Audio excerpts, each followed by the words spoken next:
기독교 인구가 대한민국에서는 제일 많죠, 아직까지는. 그런데 우리가 경계해야 될 종교가 하나 있는데 이슬람교입니다. 이슬람교 같은 경우는 전 세계적으로 보았을 때도 그 신도가 굉장히 많이 늘고 있고요.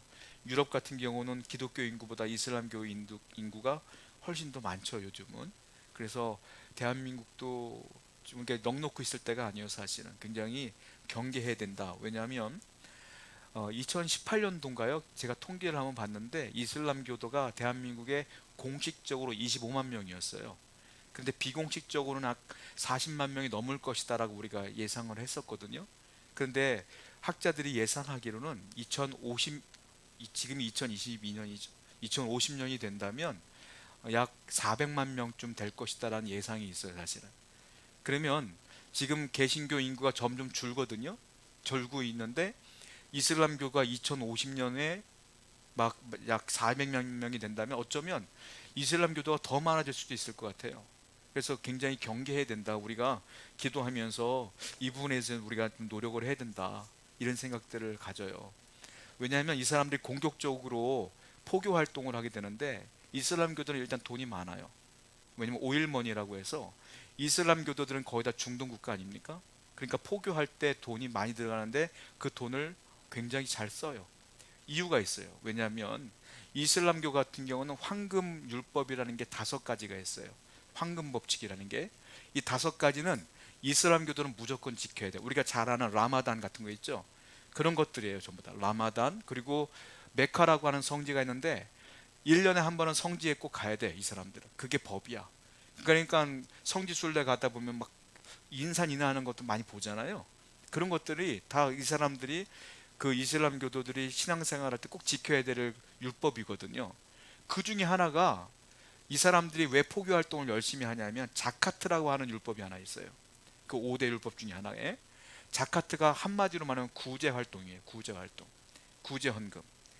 이 법이 어떻게 되냐면 1년에 꼭 구제를 해야 되는데요. 수입이 있지 않습니까? 자기의 수입의 2.5% 이상, 최하가 2.5%예요. 2.5% 이상을 이웃을 위하여, 형제자매를 위하여 써야 돼요. 구제헌금을. 그러니까 어떤 사람은 2.5%, 어떤 사람은 5%, 어떤 사람은 10%를 써요. 자기의 1년 수입 가운데. 그러니까 구제 활동은 그렇게 하다 보니까 이슬람 교도가 되면 학비도 도와주고 뭐 생활비도 도와주고 이러다 보니까 사람들이 좋잖아. 그러니까 많이 사람들이 이슬람 교도에 빠지게 된다라는 거예요. 그리고 돈이 얼마나 많아요?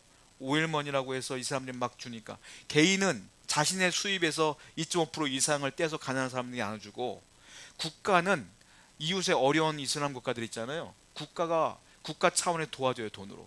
그러니까 이 사람들이 좋게 보이는 거죠. 나에게 어려울 때 이렇게 힘들 때 물질로 도와주니까 그 사람들은 이게 율법이기 때문에 하는 거예요. 좋은 율법이에요, 사실은. 그런데 그 율법이 어떻게 생긴 거냐면 우리가 알다시피 이슬람교를 창시한 사람이 무함마드라는 사람이잖아요. 이 사람이 어떻게 창시했냐면 세계를 다니면서 여러 종교를 접합니다. 그러면서 이 종교 저 종교 좋은 거를 뽑아요. 뽑아서 자기의 교리를 만든 게 이슬람교입니다. 그 중에 하나가 유대교예요. 유대교, 기독교. 자, 기독교와 유대교에서 뭐가 있어요? 성경을 보시면 알겠지만 구제라는 게 있어요. 가난한 자, 고아, 없는 자, 과부 이런 사람들에게 도우라. 성경에 굉장히 많이 나와. 구약과 신약엔 다 그런 이야기야. 오늘 본문도 그런 얘기고요, 사실은. 근데 우리가 그것을 중요치 않게 여길 때가 많은데 사실 유대교나 기독교는 이웃 어려운 사람들을 구제하는 것에 대한 굉장한 많은 일들이 있어요. 그런데 이 무함마드가 그것을 보고 좋게 여겨서 자신의 교리에 그걸 넣은 거예요. 의무적으로 넣은 거예요. 그래서 이슬람 교도들은 구제 활동을 굉장히 잘합니다. 그러다 보니까 사람들이 그것이 이슬람 교도들이 하는 좋은 것인 줄 아는데 사실은 그게 성경에서 나온 거예요. 가난한 사람들을 구제하도록 말씀하신 것은 하나님이시다라는 거예요. 자, 예를 들어 볼게요. 사도행전 말씀입니다. 사도행전 2장 44절부터 47절이에요. 시작. 믿는 사람이 다 함께 있어 모든 물건을 서로 통용하고 사람의 필요를 따라 나눠주며 날마다 마음을 같이하여 성전에 모이기를 힘쓰고 집에서 떡을 떼며 기쁨과 순전한 마음으로 음식을 먹고 하나님을 찬미하며 또 온 백성에게 칭송을 받으니 주께서 구원받는 사람을 날마다 더하게 하시니라. 이 사도행전 2장이 어떤 일이 있었냐면 인류 최초로 성령이 눈에 보이게 역사하셨죠. 임재하신 거예요. 사도행전에 보면 마가의 다락방에 성령이 임재하셨어요. 자, 성령을 받은 성도들이 어떤 행동을 하냐면 44절에 뭐라고 하셨어요? 다 함께해서 모든 물건을 서로 통용했다, 이 말이에요. 이게 무슨 말이냐? 네 물건 내 물건이 없어요. 은혜를 받으니까 내 것을 나눠주는 거예요. 다. 이게 뭡니까? 구제 활동을 하는 거예요. 가난한 사람, 어려운 사람 돈도 주고 물건도 주고 밥도 주고 쌀도 주고 서로 물건을 통용하는 일이 벌어지는 거예요. 이게 하나님의 뜻이야. 하나님의 은혜가 아닙니까? 이런 일이 벌어져요. 45절 보니까 재산과 소유를 팔아 각 사람의 필요를 따라 나눠줬다. 내 재산을 팔아서 어려운 사람들에게 나눠줬다. 그리고 날마다 이런 일들이 벌어지니까 성령이 임하시죠. 은혜가 충만하죠. 그리고 서로 사랑이 충만하니까 서로 물건을 통용하죠. 어려운 사람들 나눠주죠 하니까 소문이 좋게 나니까 교회 사람들이 몰리기 시작하는 거야. 그래서 교회가, 초대교회가 부흥하기 시작합니다. 초대교회가 단순히 성령의 임재로 부흥한 게 아니라 성령의 임재뿐만 아니라 성령의 임재에 대한 결과가 나타났기 때문에 부흥한 거예요. 그 결과가 뭐냐? 구제 활동이다. 어려운 사람들을 사랑으로 대하며 나눠주며 서로 통용했던 것들이 있었기 때문에 사람들이 몰려오기 시작한 거예요. 이게 다 성경에 있는 얘기고 이게 다 하나님의 역사 가운데 있었던 것인데, 이게 만약 이슬람교만 있는 것이 아니라 성경으로부터 시작한 거라는 걸 우리가 분명히 알아야 된다는 것이죠. 사도 바울이 오늘 본문에서 그 얘기를 하고 있어요. 연보란 단어를 쓰는데 연보는 헌금입니다. 근데 헌금은 구체적으로 예루살렘 교회에 갖다 줄 구제 헌금을 말하는 거예요. 자, 초대교회는 성령 강림 사건으로 첫 교회가 시작됐지만 처음 교회가 시작될 때부터 구제 활동이 시작된 거예요. 그래서 교회는 구제 활동을 해야 하는 거예요. 어려운 사람들, 힘든 사람들에게 이런 어려움들을 우리가 서로 짊어지는 게 맞다라는 거예요. 자, 사도 바울이요, 소아시아 지방에 이방 나라의 교회를 세웁니다. 대표적인 교회가 에베소 교회, 그리고 알고 있는 고린도 교회, 그리고 마게도냐 교회, 이런 교회들을 막 세워요. 그런데 어떤 일이 벌어졌냐면 예루살렘에, 제일 먼저 하나님이 역사했었는 예루살렘에 기근이 있었어요. 예루살렘뿐만이 아니라 온 유대가 기근이 있었는데 이게 보통 가뭄이 아니에요. 사람들이 굶어 죽어요. 그 어려움 가운데 그들이 신앙을 잃지 않고 예루살렘 교회에 모여서 예배하는 그 모습을 사도 바울이 들은 거예요. 그래서 야, 예루살렘 교회가 어렵댄다. 그 개척한 교회, 이방 교회들에게 부탁을 해요. 우리가 연보를 좀 걷어서 좀 불쌍한 어려운 그 이웃들에게 나눠주자, 예루살렘 교회. 그래서 각 교회 연락을 해서 각 교회마다 연보를 걷는 거예요. 고린도 교회도 걷고 뭐 에베소 교회도 걷고 다 걷는 거예요. 걷고 이제 연보를 걷는 과정 가운데 사도 바울이 오늘 본문에서 그 연보에 대한 얘기를 하는 것이다 라는 거예요. 이 사람들이 살림이 넉넉하니까 연보를 한 것이냐? 절대 그렇지 않아요. 특별히 마게도냐인들이 나오는데요, 마게도냐인들은 정말로 가난한 사람들이 모인 교회야. 근데 그 사람들은요 정말로 열정을 다하여 연보를 했어요. 최선을 다해서 연보를 했어. 부자 교회가 아니라 가난한 사람들이 열심을 다하여 헌금을 했어. 그런 것들이 쭉 나와요. 오늘 고린도후서 9장은 이 고린도 교회에 연보를 해달라고 호소하는 장면이야. 고린도 교회에 성경을 볼게요. 고린도후서 9장 1절과 5절을 두 구절 한번 읽어볼게요. 시작. 성도를 섬기는 일에 대하여는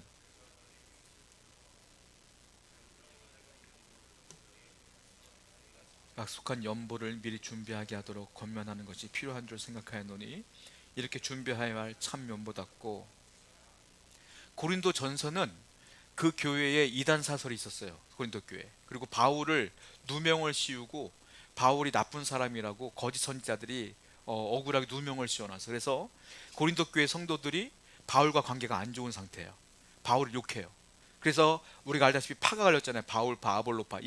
그런 이유 때문에 그런 거예요.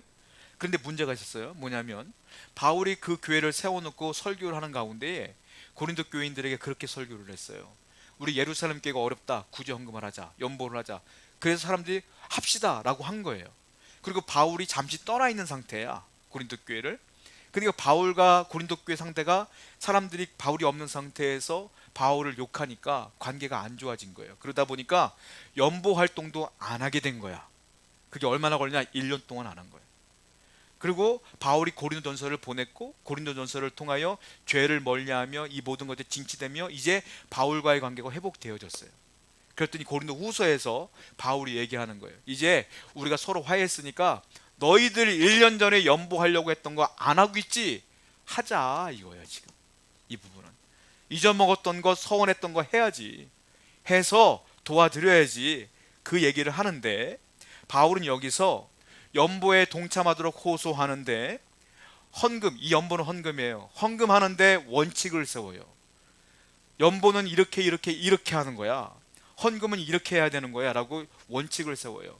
우리 성도들도요, 연보가 곧 헌금인데 우리가 헌금할 때 바울이 말했던 이 원칙대로 헌금을 하시는 것이 하나님께서 기뻐 받으시는 헌금이다. 오늘 본문 말씀이 그 얘기예요. 여러분들은 어떤 마음으로 헌금하는지 저는 모르겠어요. 근데 바울이 말하는 것은 이렇게 헌금을 해야 하나님이 기뻐하신다 라고 말하고 있는데, 그 헌금의 원칙, 연보의 원칙을 우리가 오늘 말씀을 통하여 살펴봐야 된다는 거예요.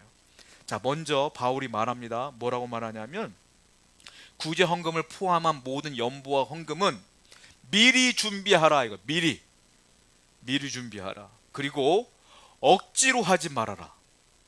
그리고 기꺼이, 인색함이 아니라 넉넉하게 드려라. 이게 하나님께 드리는 헌금이다 라는 말씀하죠. 성경을 볼게요. 고린도후서 9장 5절하고 7절 읽겠습니다. 시작. 그러므로 내가 이 형제들로 먼저 너희에게 가서 너희가 전에 약속한 연보를 필요한 줄 생각하였노니 이렇게 준비하여 할 연보답고 억지가 아니니라. 각각 그 마음에 정한 대로 할 것이요 인색함으로나 억지로 하지 말지니 하나님을 즐겨내는 자를 사랑하시느니라. 연보를 이제 바울이 부탁을 하는 거예요. 연보를 하는데, 내가 갔을 때, 내가 고린도 교회 갔을 때 그때서 하지 말고 내가 가기 전에 미리 준비해 다오, 이 말이에요. 미리. 여러분, 각 교회에 우리가 예전에 헌금 시간이 있었잖아요. 헌금 시간에 가만히 있다가 헌금 바구니가 들어와요. 그럼 저 같은 경우도요, 헌금할 마음이 없다가도 헌금 바구니가 들어오면 창피하니까 옆 사람이 볼까봐 주머니에서 빼갖고 1,000원이든 2,000원이든 10,000원이든 그때 하지 않습니까? 그거 하나님이 기뻐하지 않는다는 거예요. 그거 기뻐하지 않는다는 거예요. 헌금 바구니 돈게 기뻐하지 않는 게 아니라 내 호주머니에서 급하게 빼서 한 헌금을 기뻐하지 않는다는 거예요. 하나님이 하나님이 원하시는 건 뭐냐면, 미리 은혜에 감사하여 준비했다가 정성을 다하여 중심을 다하여 드리는 게 하나님께서 원하시는 겁니다. 우리 교회는 그래서 헌금 시간이 없어요. 저는 억지로 하는 걸 원치 않아요. 성경에 분명히 써 있기 때문에. 그래서 헌금 시간 자체가 없어요. 우리 교회는 개척 때부터 없었어. 봉헌 시간만 있어. 여러분들 들어오실 때 헌금하신 거 봉헌하는 시간만 있지, 헌금하는 헌금방울이 도는 시간은 없잖아요. 바울이 분명히 말하고 있어요. 미리 준비하라.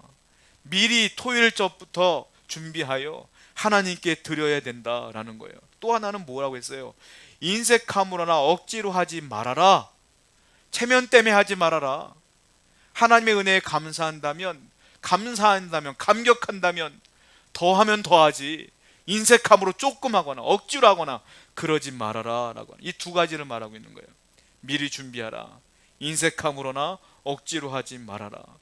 그러므로 우리 교회 성도님들은요, 하나님께 드리는 헌금은 미리 준비하시고 중심을 다하시고 억지로가 아니라, 인색함으로가 아니라 감사함으로 드려야 된다. 미리 헌금 목도를 준비하여 하나님께 드려야 된다라는 거예요.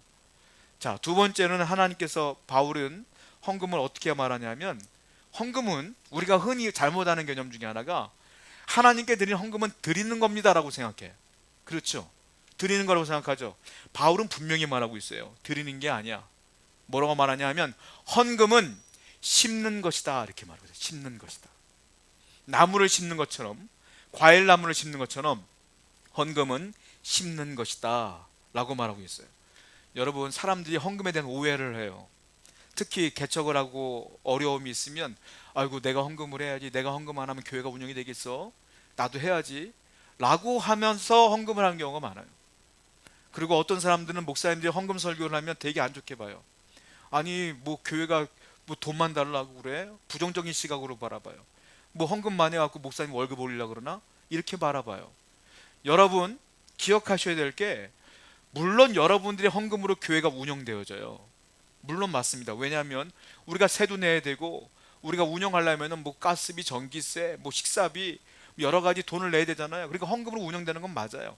성도들이 헌금을 많이 해야지 운영되는 건 맞아. 그런데 여러분들이 안 하잖아요. 다른 사람이 해. 하나님이 다른 사람을 통해 일하셔. 여러분들이 그 기회를 박탈당하는 거예요. 하나님이 일하는 거예요.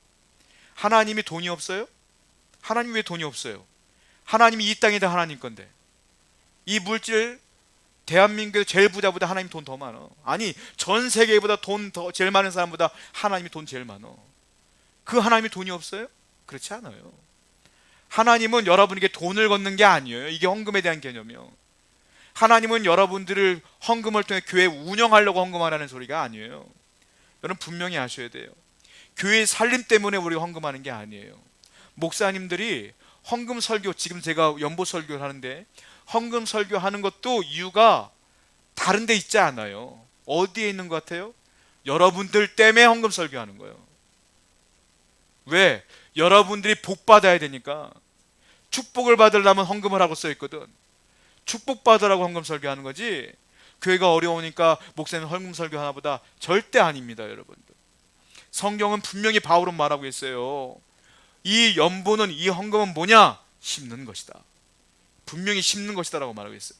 자, 직접적으로 말씀을 보겠습니다. 고린도후서 9장 6절 말씀이에요. 본문 말씀이에요. 시작. 이것이 곧, 앞에 연보 얘기를 쭉 하다 갑자기 심는 얘기가 나왔어요. 무슨 소리겠어요? 헌금은 심는 것이다 이거예요. 헌금은 하나님 앞에 심는 것이다. 그런데 여기 보면, 잘 보시면, 이곳이 곧 적게 심는 자는 적게 거두고 많이 심는 자는 많이 거둔다 이렇게 써 있잖아요. 여기 보면은 많이 심는 자, 많이란 단어가 있어요. 많이란 단어의 원문이 원래 뭐냐면 복이란 단어입니다. 그러니까 이걸 정확히 해석하자면 이거예요. 즉, 복으로 심는 자는 복으로 거둔다. 복으로 심는 자는 복을 더 많이 거둔다, 이런 뜻이야 이게 원래. 그러니까 연보를 하라, 연보를 부탁했어요. 연보를 많이 심으면 그것이 복이 돼서 너희들이 복의 열매를 많이 거둘 거야, 바울이 한 말이에요 이게. 왜냐? 하나님께서 많이 심은 여러분들에게 많이 주신다는 거야, 여러분들의 물질의 복을. 근데 많은 분들은 이걸 가지고 마치 교회 운영에 쓰라고 헌금을 해. 여러분, 교회 운영에 쓰는 건 기부금이지 분담금이지 그게 헌금이겠어요? 아니에요. 헌금은 하나님께 드리는 게 헌금이에요. 그러니까 여러분들은 하나님께 심는 거예요. 우리가 과실나무를 심으면 때가 되면 어떻게 되죠? 거둬요, 열매를. 여러분들이 하나님께 많이 심으면 그것이 복이 되어서 하나님께서 복을 많이 주시겠다라고 말씀하시는 거다라는 거예요. 근데 복을 얼마나 주겠느냐? 바울은 또 얘기하고 있어요. 보통 주는 게 아니야, 넉넉히 주겠다라고 하나님께서는 말씀하시더라 이거예요. 고린도후서 9장 8절 말씀입니다. 한번 읽어볼게요. 시작. 하나님이 이는 너희로 모든 앞에 항상 모든 것이 넉넉하여 모든 착한 일을 넘치게 하게 하려 하심이라. 자, 하나님이 그런 자에게 많이 심는 자는 많이 거두리라 말씀했잖아요. 그 뒤에 말씀하시는 거예요. 하나님의 모든 은혜를 너에게 넘치게 하시나니, 딱 맞게가 아니라 넘치게 하시나니, 또 하나 너희로 모든 일에 항상 모든 것이 넉넉하여 모든 착한 일을 넘치게 하게 하려 하심이라. 맨 마지막에 뭐라고 했습니까? 모든 착한 일을 넘치게 하게 하려 함이라. 왜? 이 착한 일은 뭐예요? 헌금 생활, 그리고 하나님께 드리는 생활, 충성하는 생활, 하나님의 영적인 세계를 위하여 내 모든 걸 쓰는 생활을 하나님은 착한 행실이라고 말하고 있어요. 근데 그것을 넉넉히 하려면 뭐가 있어야 돼요? 물질도 넉넉히 있어야지, 건강도 넉넉히 있어야지. 그러니까 하나님께서는 많이 심는 자에게 넉넉히 주시고 또 넉넉히 일하라고 또 넉넉히 주신다 이거예요. 근데 내가 넉넉히 심지 않으면 넉넉히 주시겠느냐? 안 준다 이거예요. 그러니까 목사님들이 헌금 설교하는 이유는 여러분들 때문에 하는 거예요. 복을 받으라고, 하나님께서 주신다고 약속을 했기 때문에. 이 약속을 분명히 믿으시기 바라요. 하나님은 신실하신 분이십니다. 약속하신 건 반드시 지키세요. 이건 제 박 목사가 얘기한 게 아니에요. 성경을 제가 해석해 드리는 거예요. 하나님이 약속하신 거예요. 분명히 하나님께서는 여러분들이 이 물질 생활을, 헌금 생활을 심으면, 많이 심으면 그것이 복이 되어 많이 주실 줄로 믿습니다. 그것이 하나님의 은혜다.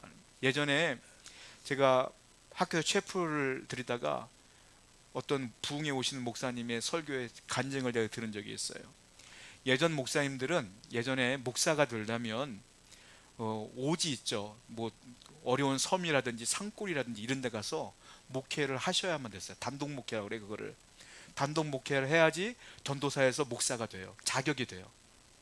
그래서 예전에 그 목사님이 본인 얘기를 하시는데 어떤 산골에 전도사로 부임을 했대요. 성도가 전혀 없었고 몇몇이 있었는데 거기서 사역을 하는데 신방을 가게 됐대요. 그런데 과부의 집을 갔는데 남편이 이 집사님이 애를 낳는 그날에 남편이 폐병으로 돌아가신 거야. 그러니까 이 아이를 낳고 이 집사님이 홀로 계속 키운 거예요, 아기를. 근데 이 집사님도 몸이 안 좋아. 그러니까 이 일을 제대로 못하니까 지금이야 어려운 분들 복지가 잘 돼 있기 때문에 나라에서 돈이 나오지만 예전에 그런 거 없었잖아요. 여러분 알다시피. 그러니까 이웃집에서 쌀 갖다 주면 그거 가지고 좀 먹고 반찬 갖다 주면 그거 갖고 먹고 그렇게 살던 집이야. 근데 그 교회 집사예요, 그 양반이. 그러니까 그 목사님이 전도사였던데 신방을 가신 거예요.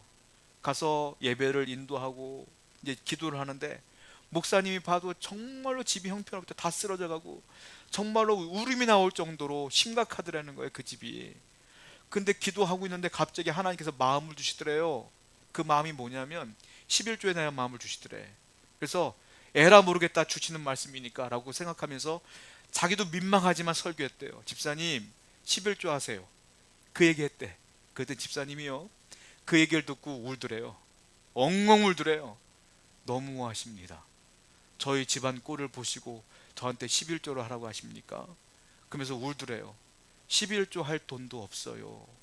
수입이 없어요. 라고 우는데 이 목사님이 너무 민망하고 창피하고 본인도 참 이거 말해야 되나 하는 생각으로 말한 거니까 민망해서 얼른 축복기도 하고 그냥 돌아왔대요, 목사님께서. 그리고 예배를 주일이 돼서 예배를 드리는데 헌금 기도를 하려고 보니까 신문지로만 뭐가 하나 올라와 있더래. 헌금 봉투가 아니고. 그거 조심히 그 신문지를 열어봤더니 동전 하나가 올라와 있더라는 거예요. 10원짜리인지 100원짜리인지 동전 하나가 올라와 있더래요. 그리고 그것이 알고 보니까 그 집사님이 11조야.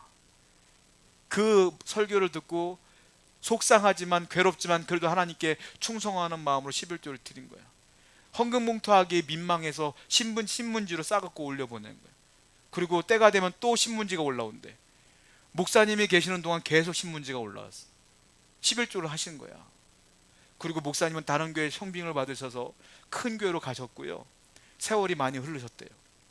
한 수십 년이 흘렀는데 어느 날 예배를 다 마친 뒤에 사택으로 들어가려고 했더니 사택 앞에 검은 승용차 한 대가 딱 서 있더래요. 목사님이 누군가 하고 집에 들어갔더니 그 예전에 그 집사님이 자기 목사님 집에 앉아 있더래. 너무 반가워서 인사를 했는데 그 옆에 건장한 남자 한 명 있더래요. 알고 보니까 그게 아들이야. 아들이 앉아 있는 거예요. 그 집사님이 간증하시는 거예요. 이렇게 간증했대요. 목사님이 전도사 시절 때 저한테 11조 하라고 그랬죠. 돈이 없어서 신문제사 대다가 동전으로 드렸잖아요. 제가 목사님 가신 뒤에도 11조를 계속했습니다. 그런데 11조가 늘질 않아요. 이렇게 얘기하더래요. 수십 년 동안 늘지 않았대. 11조가 똑같았대. 물질의 복을 못 받았대. 그런데 그 아들이 돈이 없어서 중학교를 못 보낼 사정인데 이 아들이 그러더래요. 엄마 학교만 보내줘. 한 번만 보내줘. 나머지는 내가 알아서 할게. 그렇게 해서 억지로 돈을 구해서 학교를 보냈더니 중학교 때부터 이 아들이 장학금을 받기 시작하는 거예요. 장학금을 받고 고등학교 때도 전액 장학금을 받고 대학교 때도 전액 장학금을 받아서 취직을 했는데 공무원이 됐어. 공무원이 됐는데 그 고급 공무원이 됐어 나중에. 그래서 이 양반이 고급 공무원이 돼서 승용차를 타고 어머니를 모시고 이 목사님 앞에 온 거예요. 그리고 그 집사님이 너무 감사하다고 간증을 하는데 목사님 눈물이 그렇게 나더래요. 그리고 목사님이 깨달은 게 있대요. 무엇이냐? 하나님은 거짓이 없다. 하나님께 충성을 다한 그 물질이 심겨졌을 때 반드시 복이 오는데 그 복이요 사람이 판단하면 안 된다는 거예요. 당대에 안 올 수도 있대 그 복이. 그런데 후손에게는 반드시 온다. 자녀에게나 손주에게나 반드시 그 복은 오더라. 내가 심는 게 중요하더라라고 간증하시는데, 제가 그때 그 설교를 때 은혜를 받았어요. 여러분, 하나님께 드리는 헌금 당장 내 물질에 유익함이 없어 보입니까? 아니에요. 여러분들이 심으면, 헌금은 심는 거니까, 심으면 때가 되면 성장하고 때가 되면 열매가 돼.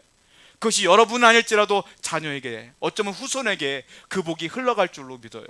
그러니까 우리는 항상 굳건히 믿으면서 하나님께 연보하며 헌금하며 자원하는 마음으로 나아가야 될 줄로 믿습니다. 그것이 하나님께서 여러분에게 주신 말씀이라 기억하여 복을 다 받는 우리 모든 성도가 되기를 축원드립니다.